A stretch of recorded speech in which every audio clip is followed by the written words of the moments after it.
The Lord be with you. A reading from the Holy Gospel according to Matthew.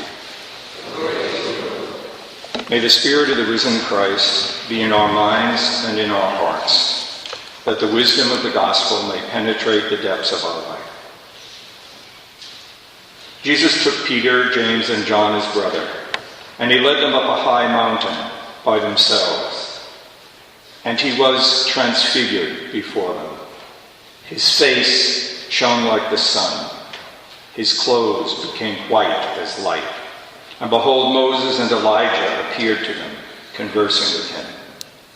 Then Peter said to Jesus in reply, Lord, it is good that we are here. If you wish, I will make 3 tents here, one for you, one for Moses, one for Elijah. While he was still speaking, behold, a bright cloud cast a shadow over them. Then from the cloud came a voice that said, This is my beloved Son, with whom I am well pleased. Listen to him. When the disciples heard this, they fell prostrate and were very much afraid. But Jesus came and touched them, saying, Rise and do not be afraid. And when the disciples raised their eyes, they saw no one, only Jesus. As they were coming down from the mountain, Jesus charged them, Do not tell the vision to anyone until the Son of Man has been raised from the dead. The Gospel of the Lord. When I was the age of most of the students here, and even the age probably of some of the younger adults, the old dispensation of Lent was still in force. That is to say, this was before a lot of the revisions that came in, when a lot of the life of Catholics was organized and indeed controlled by laws which bound under pain of sin. And one of those was the Lenten fast. We fasted every day for 40 days under pain of sin if you didn't fast. The fast was not a particularly rigorous fast. It wasn't like the fast of Ramadan, say, or even the one-day fast of Yom Kippur. But it was for 40 days. And one of the functions it served very well, which is lost when we changed, probably for the better, for getting away from laws in that way. But one of the things we lost was the effective reminder that it made. Every day you remembered that it was Lent. I would bet that for many of you, since last Sunday, you may not have remembered that it was Lent. You know, we live in a world where the number of things that pull us away into distractions and the demands of life can let something like Lent, which is not reinforced in any way. I mean, we don't change the way we live. We still have parties, we still have business, we still have all of those things. Actually, we gave you those little booklets last week as an effort, or rather at Ash Wednesday and the first Sunday, as an effort to, in a way, do what the Lenten law of fasting used to do. That is to remind you every day that's Lent, that it is Lent. And hopefully this was a good kind of reminder, much more maybe creative and liberating than maybe just the law of fasting. That is, you have to put yourself to trouble to use the book every day. You have to give up maybe not food, but something more precious to every undergraduate I've ever met at Cornell, and that is time. You actually have to stop doing something you want to do and pray that book. Use the book to pay attention to the Word of God. And that's the other thing, that you actually are not just giving up something, but you're opening your mind and heart day after day to the mind of Christ. Slowly, if the grace works, to see yourself and your world through Christ's eyes and to know yourself with Christ's heart. So that's the first thing. I have to remind myself, I remind you. Every day, this is a journey of Lent, a journey into our baptism, a journey into Easter, an interior pilgrimage into some depth of our own life. That's what's supposed to go on during Lent. And I might take the moment to remind you again of the 3 vectors of Lent, if you could call it. Aren't vectors things that, aren't they viruses that are used to deliver genes and things? Don't they call that a vector? No? Does anybody here know that? This is an extremely dull group today. Nobody sang when we were coming. I'm sorry, aren't they vectors? Yes, okay. So the 3 vectors of Lent, this is a wonderful analogy. So this delivers the practices of Lent into the baptism. The 3 vectors are almsgiving, fasting, and prayer. In some way or other, you find a way to do all of them, maybe one more than the other, during Lent. For me, the best way to think about this and to see what we're up to here is to say that the journey of Lent is a journey from the surface of my life to the deeper part of my life, from the distraction to some kind of attention. A surface, if you would, toward meaning, not living things inattentive to their meaning, maybe appreciating the meaning of them more. So, just to go through those 3 again, maybe to help myself and you. Things I possess, my possessions. Obviously money, an obvious possession, but my clothes, my talent, my health, the things that are mine. How do I reach a deeper meaning than the usual way I live them? How do I live? Do they have a deeper meaning than the usual one I give? Almsgiving suggests that penetrating the way I use the things I have with mercy, if I allow mercy, that is to say, the willingness to enter the chaos of lives around me and to let them enter mine, as God's mercy does for me. If I develop a practice of thinking and acting on some or the other of my possession with mercy, I begin to move deeper into the meaning of the things I have. That is to say, a meaning closer to the mystery of my baptism and to the mystery and to the truth of the dying and rising of Jesus Christ. Almsgiving. Fasting. What about my desires, my dreams, my needs, my hopes?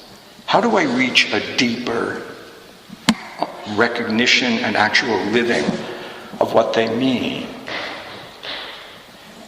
By removing my sense that I am entitled to all these things, and by living them as a kind of gift that relates me to other people. I fast.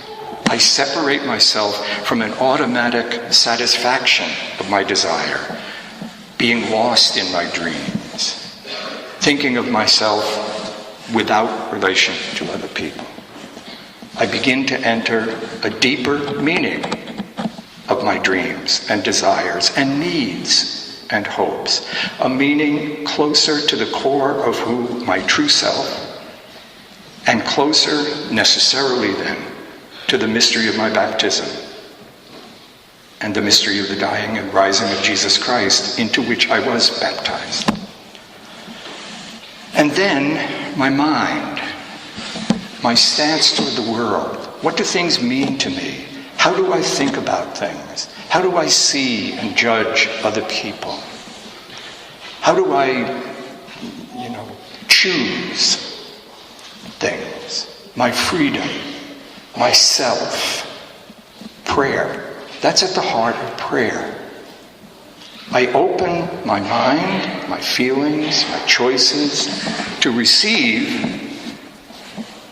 literally, the Spirit of the risen Christ, so that I move closer to a deeper truth of myself, away from the distractions, away from always having an iPod in my ears and always having other things feeding in. I enter the emptiness of prayer. But it's an interior journey toward the mystery of Christ. So that's Lent. Okay? Each of the Sundays in Lent this year is actually particularly helpful, the readings, because this series of readings this year are the ones that are used to prepare catechumens for their baptism at Easter. So the readings are deliberately directed toward the mystery of baptism and what that means, and the mystery of the death and resurrection of Christ. So let me just say a few things about this Sunday's readings. Abraham, the story of the call of Abraham, the story of the Transfiguration, the mystical story of the Transfiguration. I think it's really helpful to say that those readings show us, among many other things, that this interior pilgrimage of Lent is actually a pilgrimage in time, if you would, the time I live. That is to say, it's a movement from someplace I've been to someplace I'm going. And so just take Abraham. Okay? Abraham was a nomad. Right? God appears to Abraham in some way, or communicates to him in some way, and says, keep moving, move away, get up from where you are now. You're an old man, move, and I'll tell you when to stop. And Abraham does it, and he said, I will bless you. That is, I give you this enormous gift. The promise that he was given was that he, an old man, would found a great people. And they wouldn't be nomads. They would be people with a great kingdom. And things completely, right? What are the two characteristics there of the movement from where Abraham was to where he would be? It's not movement. He was a nomad to begin with. That's the interesting thing, that the call of Abraham was to discover something in what he was already living, in who he already was, if you would. But he would discover it by trusting and being at the disposition of God, being totally at the disposition of God. That is to say, he would be a believer. He's the man in religious history who, you might say, invented faith as a way of relating to the mystery of God. In Jesus, you see we're presented with a different movement from before to after. The first movement, which I'm not going to talk about at all, is encapsulated in the way Matthew designs this transfiguring experience, whatever it was, a series of experiences. That is to say, he keeps referring back to the experience of the Jews through all their history. So the prophets are there, and Moses is there. And there is the reference, this is my beloved son, in whom I'm well pleased. That was a reference to the servant of Yahweh that we read about last weekend. Okay. But the movement actually is one that can't be described in ordinary language. He's a man, think of this, you're looking at somebody, you're paying attention to them, and suddenly they become the sun in the sky. Suddenly they become completely light. It's an image, if you could just let yourself experience that image for a minute, or experience it in prayer during the week, you'll realize that it's an image that suggests something beyond words. A human being, a man I've walked with, talked with, touched, and in a few minutes will talk with again, becomes the sun. And in that experience, you find him connecting to what was and what is, and at the heart of it, talking about the journey from death to life, from what has been, which is death, into immortal life. How does he do that? He trusts the Father, and beyond any other human being, he is totally at the disposition of God. For us, there's readings today suggest that the journey of Lent, for me, and what I'm going to discover in fasting, almsgiving, and prayer, is a journey of my own from death to life. The death that I'm leaving is the death of sin. In whatever way I am separated from, distanced from the mystery of God. Take it even harder. If you think about your life, I think about my life. In how much of my life is God effectively absent? For all of us, there are particular ways in which we choose that distance from God, the things we call our sins. Some of them may be really deep and profound in me. Some of them may be relatively superficial but persistent. But the point of the story today is to remind us that the journey is not a journey dealing with guilt and with what I can change. It's a journey to companionship with the man who became the sun, who became light. That I can actually come to be alive with him if I trust him and put myself at his disposal. Now, for most of us, it's pretty hard to figure out what that means. To trust the risen Christ, to put myself at the disposal of the risen, to become his friend, to become his disciple. Pretty hard for us to know what to do as that. And that's the point of the journey of Lent.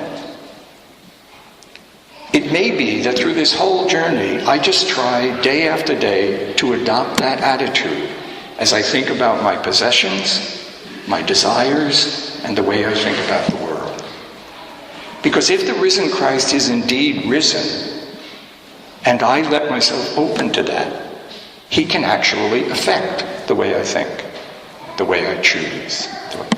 I do penance, I do whatever it is, in order to free myself to be his beloved companion.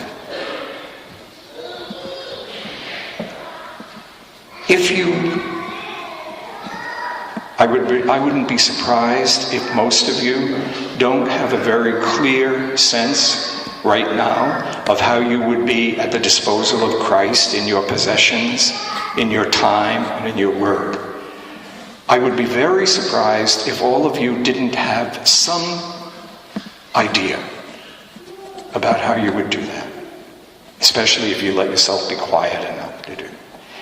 The journey of Lent is acting on that idea, that sense. This is what I should do about this. This is what I should pray about that. But the longing at the heart of it is this longing to become deeply a friend or disciple of the man who became the sun, the light, who transformed. And yet we're still a man. That journey of Lent, which is an individual one for all of us, becomes one we take together every Sunday. The risen Christ, that man whom Matthew described, becomes personally present in our coming together, in our listening to his word, in the prayer of thanksgiving and remembrance that I will just make, and in the incredible, daring intimacy of sharing his meal. The blessing of the dying and rising Christ.